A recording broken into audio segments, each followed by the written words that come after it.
अब जो है मैं बितरतीब आपको ये कोडिंग समझाऊंगा।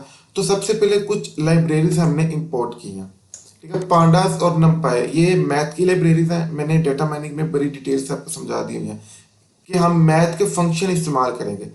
तो जो भी मैथ का फंक्शन इस्तेमाल करेंगे, हम स्टैट का फंक्शन इस्तेमाल करेंगे, वो इन लाइब्रेरीज के थ्रू हम गाइस लेंगे, ठीक है जी।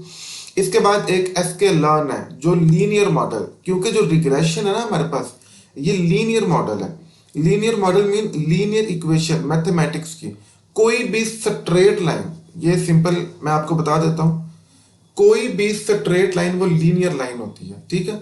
आगे क्वाड्रेटिक लाइन भी होगी, वो हम आगे जाके देख लेंगे, बट आपने स्ट्रेट लाइन बस ज़हन में रखनी है। ग्राफ हो उसमें स्ट्रेट एक सीधी लाइन, एक तिरछी लाइन लगा दे तो उसको हम गाइस क्या बोलेंगे, लीनियर लाइन। इस लीनियर लाइन की एक लीनियर इक्वेशन भी होती है, वो मैं आपको समझाऊंगा। तो वो इसलिए इसको हम बोलते हैं लीनियर मॉडल। और लीनियर मॉडल के लिए जो एक लाइब्रेरी इस्तेमाल होती है वो एसके लर्न होती है। स्टार्ट में ना कुछ लाइब्रेरीज आपने अपने माइंड में रख लेनी है, जैसे एसके लर्न है। और एक और बात बता रहा हूँ, ये कोलैब है। कोलैब के अंदर ये लाइब्रेरीज ऑलरेडी इंस्टॉल्ड है, प्री इंस्टॉल्ड है। बट अगर आप लोग वीएस कोड पे करना चाह रहे हैं ना, तो आपको फिर इन लाइब्रेरीज को इंस्टॉल भी करना पड़ेगा, डायरेक्ट यूज नहीं हो सकती। हाँ, कोलैब ने ये काम आसान कर दिया और इसीलिए मैंने आपको रिकमेंड किया कि आप कोलैब इस्तेमाल करें, आपका काम बहुत आसान हो सकता है, कोई भी किसी किस्म की दिक्कत नहीं होगी। तो समझ रहे हैं इस चीज़ को। अच्छा जी, इसके अलावा मैट जो है हम मैटलैब भी यूज़ करेंगे। उसके लिए मैटप्लॉटलिब है, ये आगे जाके मैं आपको बताऊंगा कि हम इस लाइब्रेरी का इस्तेमाल क्यों कर रहे हैं, सही। तो सबसे पहले आए यहाँ से, बेसिक हमारी गाइस कोडिंग स्टार्ट हो रही है यहाँ से।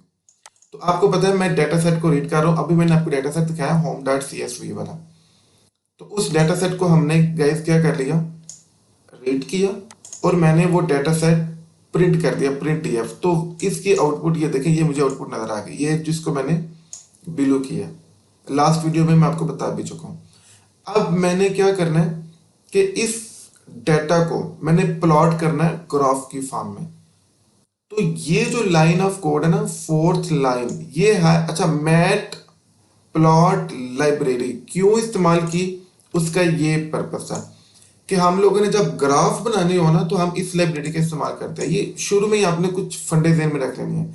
जब ग्राफ बनाना होगा तो आपने एज इट इज जी, तो मैं आपको बता ही रहा था कि मैट प्लॉट लाइब्रेरी आपने इस्तेमाल करनी है ग्राफ के लिए, ओके। अच्छा, ये कोडिंग आपने करनी नहीं है, मैं बिल्कुल भी इसके हक में नहीं हूँ कि आप बच्चे जो है ना वो वीडियो देखें और फिर आप पहले परसेंटेज इस्तेमाल करें फिर आप मैट लिखें। No no no no, coding मैं आपको प्रोवाइड कर दूंगा। ये प्रैक्टिकल करवाने का पर्पज, क्योंकि मैंने आपको बार बार बता दिया, दुनिया में कोई प्रोग्रामर कोडिंग नहीं करता, वो कोडिंग गूगल से लेता है। लेकिन अब हम गूगल नहीं बोलते, अब हम बोलते हैं कोडिंग चैट जीपीटी से लेता है, जो बिल्कुल एक्यूरेट कमाल की कोडिंग आपको प्रोवाइड करती है। तो ये कोडिंग मैं आपको गाइस प्रोवाइड कर दूंगा, ठीक है। गिट हब से भी आपको मिल सकती है ये कोडिंग। ये कोडिंग गूगल पे पड़ी हुई है, ये कोडिंग जो है ना वो कैगल पे भी पड़ी हुई है, ये कोडिंग लातादाद वेबसाइट्स पे पड़ी हुई है, मैं भी आपको प्रोवाइड कर दूंगा। आपने हाँ ये काम लाजमी करना है कि इस कोड को कॉपी पेस्ट करके रन खुद करना है। ये ना कीजिएगा कि आप रन भी ना करें, फिर आपको समझ नहीं आने वाली। मेरी वीडियो को समझ के, जैसे मैं आपको अंडरस्टैंडिंग होनी चाहिए। मिसाल के तौर पे मैं आपसे बोलूँ कि भाई एसके लर्न लाइब्रेरी क्या करते, तो फौरन जांच करें कि सर वो लीनियर मॉडल है, लीनियर इक्वेशन के लिए, रिग्रेशन के लिए इस्तेमाल होता है, बिल्कुल ठीक है। हम आपसे पूछेगा भाई आप ये बताएं मैट प्लॉट लाइब्रेरी क्यों इस्तेमाल होती है, सर ग्राफ बनाने के लिए इस्तेमाल होती है। तो ये कंसेप्चुअल चीजें आपको पता होनी चाहिए, ठीक है जी। नमपाई क्यों यूज होती है, पांडास क्यों यूज होती है, इनकी सेंस आपको होनी चाहिए, ठीक है। जैसे मैं आपको अभी ना करके दिखा देता हूँ। लेट से ये लाइन ऑफ कोड जो है मैं इसको कट करके इसको रन करता हूँ जी। तो देखिए अब मैंने खुद इसको रन किया, ठीक है, समझ रहे इस चीज को। अब देखिए मैंने रन करके ये मुझे जो है वो रिकॉर्ड मिल चुका है। तो इस तरीके से आपने रन करके खुद देखना। अब जो है ना वो चूंकि मुझे ग्राफ चाहिए, तो मैं फर्दर ये लाइन ऑफ कोड कर रहा हूँ। इसमें मैंने मैट प्लॉट लाइब्रेरी ली है। अब जाहिर है हमारे पास ग्राफ में दो एक्सिस होते हैं, तो ये एक्स एक्सिस है। एक्स एक्सिस के लिए ये एक्स लेबल एरिया में मैं ले रहा हूँ और वाई एक्सिस में मैं प्राइस ले रहा हूँ, ठीक है।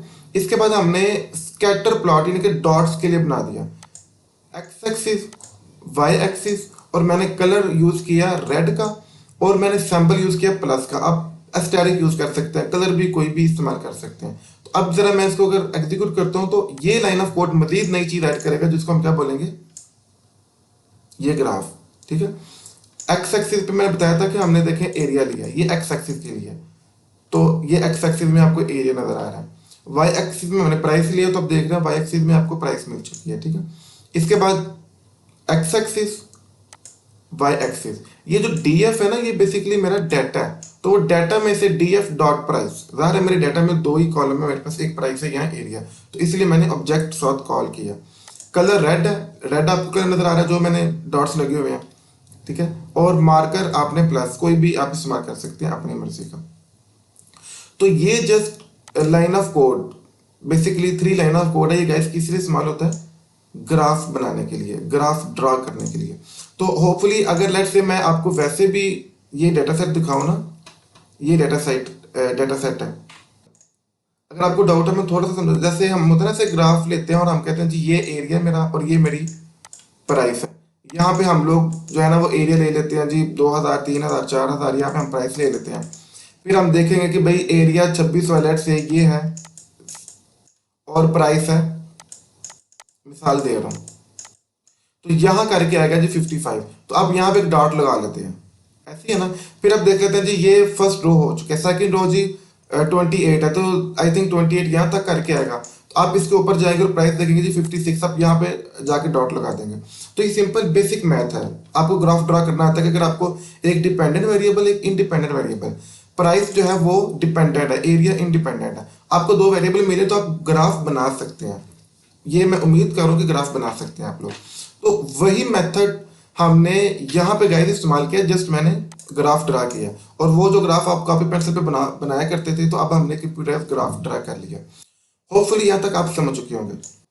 अच्छा गाइस, इसके बाद आपने लेट्स से यहाँ पे है ना आप लोग, आप यहाँ पे प्लस कोड में, तो आपको एक नया कोड सेक्शन मिल चुका है। आप मजीद डिवाइड कर सकते हैं चीज़ों को इजी और सिंपल करने के लिए, या इसके नीचे भी यूज़ कर सकते हैं, इससे कोई फर्क नहीं पड़ता।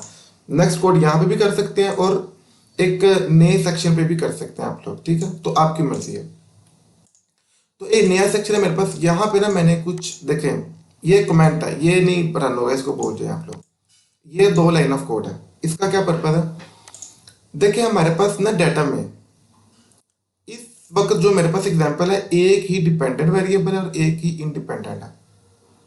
आमतौर पे पता क्या होता है, डिपेंडेंट वेरिएबल एक ही होता है, लेकिन इंडिपेंडेंट वेरिएबल बहुत ज्यादा होते हैं। मिसाल के तौर पे घर की जो प्राइस है वो सिर्फ एरिया पे डिपेंड नहीं करती, आप समझदार हैं, वो बेडरूम पे भी डिपेंड करती है, वो नंबर ऑफ रूम्स पे, नंबर ऑफ फ्लोर्स पे डिपेंड करती है। तो इसका मतलब है कि नंबर ऑफ फ्लोर भी एक डिपेंडेंट वेरिएबल हो सकता है, नंबर ऑफ बेडरूम भी एक डिपेंडेंट वेरिएबल हो सकता है। लेकिन अभी चूंकि मैंने एग्जांपल को बड़ा सिंपल किया, नेक्स्ट वीडियो में मैं उन चीज़ों को भी टैकल करूंगा, एक मजीद एक अच्छी एग्जांपल लेके आएंगे। अभी चूंकि इनिशियल लेवल है तो मैंने एक लिया, इसलिए ये जरा बेस मैंने आपकी बनाई है कि इंडिपेंडेंट वेरिएबल ज्यादा होते हैं, डिपेंडेंट वेरिएबल हमेशा एक ही होता है। बात समझ रहे हैं? कोई भी मॉडल आप ले लेना, डिपेंडेंट वेरिएबल हमेशा एक ही होता है, क्योंकि ऑब्जेक्टिव आपका एक ही होगा, लेकिन इंडिपेंडेंट वेरिएबल बहुत ज्यादा होते हैं। जैसे घर की मिसाल लें तो सिर्फ एरिया नहीं होगा, नंबर ऑफ फ्लोर भी होंगे, नंबर ऑफ बेडरूम भी होंगे। अब ये इसको थोड़ा सा पॉज करें, वापिस आए। तो अब यहाँ पे ना हमने क्या करना है गाइस, डिपेंडेंट और इंडिपेंडेंट वेरिएबल को डिफरेंशिएट करना है। क्या करना है? डिफरेंशिएट करना है। अब डिफरेंशिएट कैसे करेंगे, ये देखिए, सबसे पहले मैं इसको भी कमेंट कर देता हूँ, ठीक है। सिर्फ एक लाइन मैंने आपको अब दिखाई है, वो क्या, ये वेरिएबल है, लेफ्ट साइड के वेरिएबल में राइट साइड की वैल्यू स्टोर होगी, सिंपल फंडा है। डीएफ मेरा डाटा सेट है, डॉट मैंने इस ऑब्जेक्ट का आगे बिल्ट इन फंक्शन इस्तेमाल किया ड्रॉप का। मैंने कहा ड्रॉप कर दो, किसको? प्राइस को। क्या कर दो? प्राइस को।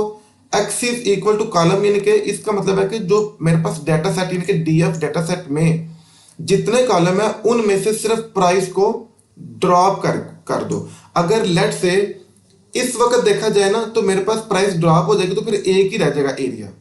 अगर ज्यादा होंगे अगली एग्जांपल में तो प्राइस ड्रॉप होके बाकी 3-4 जितने भी रह जाएंगे वो होंगे।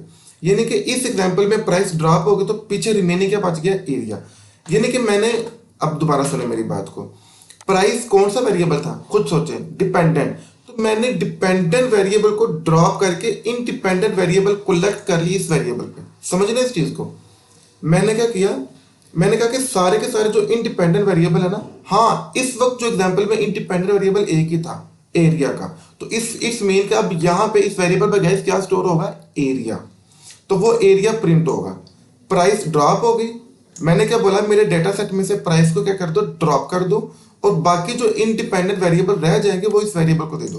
तो इट्स मीन कंक्लूड करूं अगर मैं इस बात को, आपने डिपेंडेंट वेरिएबल को ड्रॉप करके इंडिपेंडेंट वेरिएबल जो भी एग्जांपल होगी वो इसमें रख के उसका प्रिंट ले लेना। देखते हैं, देखिए अब एरिया रह गया मेरे पास, तो प्रिंट में आपको सिर्फ एरिया आ गया क्योंकि मैंने प्राइस को क्या कर दिया, ड्रॉप कर दिया।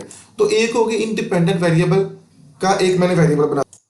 अच्छा गाइस, अब नेक्स्ट ये है कि मैं, अब देखिए ये मैंने क्या किया, मैंने प्राइस के वेरिएबल है जिसमें मैंने डाटा डॉट प्राइस, ये हो गया इंडिपेंडेंट वेरिएबल के लिए, जिसमें से डिपेंडेंट एक होता है उसको ड्रॉप कर दिया। अब जो एक ही डिपेंडेंट था उसको मैंने एक नए वेरिएबल में रखा जिसका नाम प्राइस था और उसको भी प्रिंट कर लिया। ठीक है, अब आपको दोनों चीजें प्रिंट हो रही हैं, एरिया प्रिंट हो रहा है और ये आपको गाइस क्या प्रिंट हो रही है, प्राइस प्रिंट हो रही है। तो दो चीजें हमने प्रिंट करवा दी। अच्छा ये अगेन सुने, डिपेंडेंट वेरिएबल ये हो गया और इंडिपेंडेंट वेरिएबल ये। अब मैंने ये क्यों फिल्टर की है, मैंने अपनी पूरी एग्जांपल में से डिपेंडेंट वेरिएबल भी अलग कर दिए और पूरी एग्जांपल में से, पूरे डाटा सेट में से इंडिपेंडेंट वेरिएबल को भी डिफरेंशिएट कर दिया। ओके, डाटा सेट में से हमने सिर्फ डिवाइड किया इंडिपेंडेंट वेरिएबल और डिपेंडेंट वेरिएबल। अब हम मॉडल ट्रेन करने जा रहे हैं, समझे इस चीज को। अब हम गाइस क्या करने जा रहे हैं, मॉडल को ट्रेन करने जा रहे हैं। तो बड़ा सिंपल है मॉडल ट्रेन करना।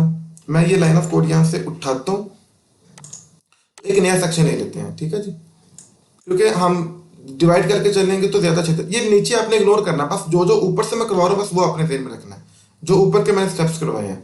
ठीक है, इसी तरीके से आउटपुट साथ साथ मिलती जा रही है आपको।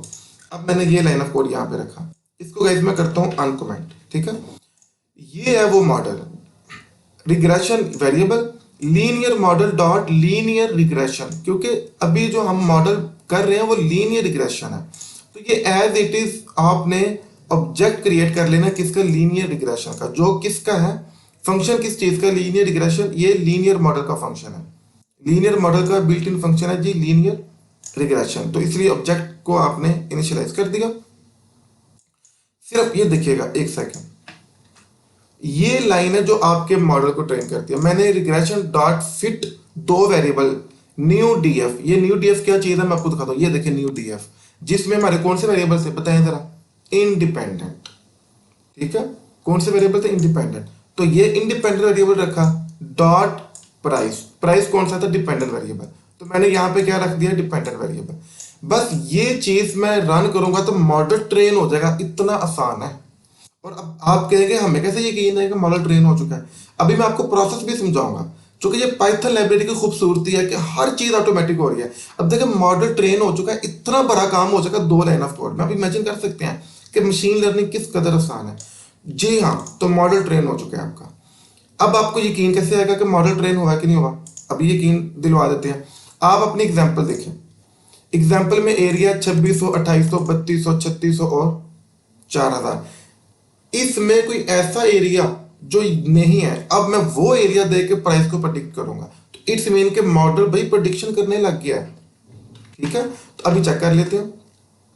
मैं वैल्यू दे रहा हूं क्या, रिग्रेशन डॉट प्रेडिक्ट, मैंने कहा भाई प्रेडिक्ट करो। अब यहां पे आपने इंडिपेंडेंट वेरिएबल बताना है, डिपेंडेंट वेरिएबल को प्रेडिक्ट करेगा। तो मैंने एरिया बता दिया 4400 वाला, क्योंकि देखें हमारी एग्जांपल में 4400 है गाइस, नो 4400 नहीं है। तो मैंने कहा भाई जरा 4400 एरिया लेके जरा मुझे प्राइस तो बताओ। हाँ, तो मॉडल थक से बता देगा, वो कहेगा ये देखिए, उसने बता दिया, उसने कहा ये इतनी प्राइस पे करनी पड़ेगी आपको 745914। देखें 74 एरिया बड़ा, प्राइस भी बढ़ गई है ना। अच्छा चलिए मजे की बात बताता हूँ, ये 3600 और 4000 के दरम्यान में 3800 बताता हूँ। आपने जरा इमेजिन करना कि हमारा सिस्टम प्रेडिक्ट कर रहा है, क्या बताता हूँ 3800 38। भाई जरा प्राइस प्रेडिक्ट करो, सिस्टम फौरन प्राइस प्रेडिक्ट करेगा, वो कहेगा 677। इन दोनों के बीच में वैल्यू आ रही है 62 समथिंग और 72 समथिंग के दरमियान आ रही है 677 वैल्यू। अब देखिए सिस्टम मुझे प्रेडिक्ट करने लग गया है, 2 मिनट्स का काम था। ये लाइन थी, सिस्टम ने क्या कर दिया, ट्रेन हुआ, और यहाँ उसने प्रेडिक्शन कर दी। अब ये प्रेडिक्शन हुई कैसे, मैं आपको करता हूँ एक्सप्लेन। अब आप गाइस ये अल मुख्तसर मेरी बात ध्यान से सुने। इस डाटा सेट के में आपने सिस्टम को ट्रेन कर दिया। अब कोई भी एरिया दे दुनिया जहां का, कोई भी एरिया दे, सिस्टम आपको उसकी प्राइस बता देगा। कोई भी एरिया दे और आप पूछे कि इस एरिया में जो है ना, इस एरिया के साथ कितनी प्राइस होनी चाहिए, सिस्टम आपको क्या करेगा, प्रेडिक्ट कर देगा। अच्छा, मैं थोड़ा सा आपको रिवाइज करवाता हूँ इस चीज़ को। सबसे पहले हमने कुछ लाइब्रेरीज को इंपोर्ट किया, वो मैंने वन बाय वन आपको बता दिया। हमने अपनी डेटा सेट को रीड किया, देन हमने ग्राफ जो है उसको प्रेजेंट किया, ओके ठीक है। इसके बाद हमने इंडिपेंडेंट वेरिएबल और डिपेंडेंट वेरिएबल को डिफरेंशिएट किया, बिल्कुल ठीक है। हमने लीनियर रिग्रेशन को इनिशियलाइज किया, देन हमने क्या किया, मॉडल ट्रेन किया, फिर हमने वैल्यू प्रेडिक्ट करवा दी। बड़ा आसान है, लेकिन ये प्रोसेस हुआ कैसे है आपको इसकी अंडरस्टैंडिंग होनी चाहिए। तो अब चलते हैं अपने फंडे की तरफ।